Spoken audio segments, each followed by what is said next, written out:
nobody died. Later, the military said the state government asked them to come and create a sort of calm and order in the chaos.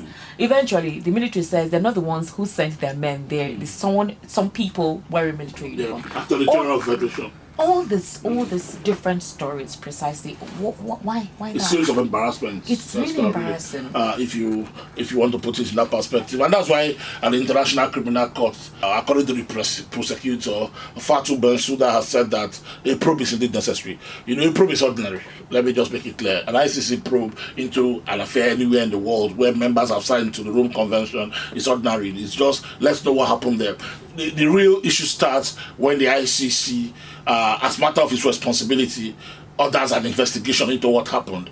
And maybe that after this probe, that's what the ICC will do next, in terms of what happened at the toll gate, the NSAS issue at the Lekki toll gate on the 20th of October 2010, 2020, so do not joke with the ICC. They have this responsibility, and Nigeria is a signatory to the Rome Statute established the ICC, and we know that there's trouble looming there if things are not explained. Because, as you said, there's been a confusion as to who did this. Series of denials that have embarrassed, the government and the military. The military denied at the first time, and they later issued a statement by the 81 David Lagos to say we were invited by your governor, who has denied that. A series of unnecessary denials that would disappoint an onlooker, and then the matter went to the Judicial Panel of Inquiry, at sitting in Lagos, and the military said you can't summon us here.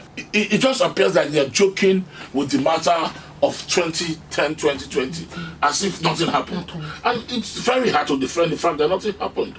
Now the ministers from the Southwest yesterday after a meeting of Federal Executive Council came out to say that they briefed the FEC on the situation there, and they want reparations for Lagos, essentially because that's why they went to beg that Lagos be offered compensated. And I look at these ministers, I'm disappointed more, because all of the ministers from the Southwest, not one of them spoke during this NSAS crisis, even on the night of 2010 and thereafter, until Mr. Fashola led some Southwest governors and Southwest ministers to the toll gate and pulled that act he pulled. I mean, Minister Alpha Fashola is from the Southwest, he didn't speak. So I said Sunday Diary, the Minister for Youth and Sport, who was directly involved in the incident at the palace of the Sun of Ogbomosho, where he was almost lynched. Apart from that, I don't think the federal minister spoke. Although Olorunniyi Morais, Minister of State for Health from Lagos, I've not heard his voice on these ones. Not national lawmakers from Lagos. Remi Tinubu is the senator representing the Lekki zone. She hasn't opened her mouth, on this issue. The same with Sunday, Solomon Yayi Adeola, the guy that represents Lagos West, I think. They silently want to ignore as if nothing happened. And they're representatives of the people of Lagos. They're quietly.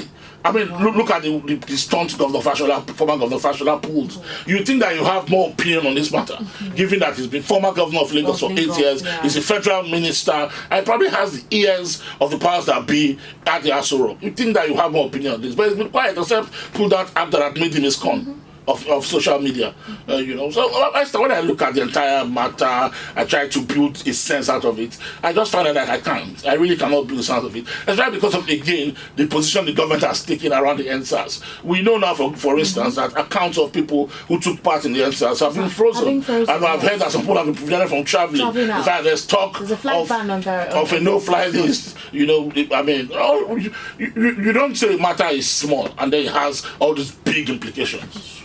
And then the Attorney General spoiled everything 2 days ago when they said that the people at the toll gate might be hoodlums who stole military uniform. We talk as if we're not a country.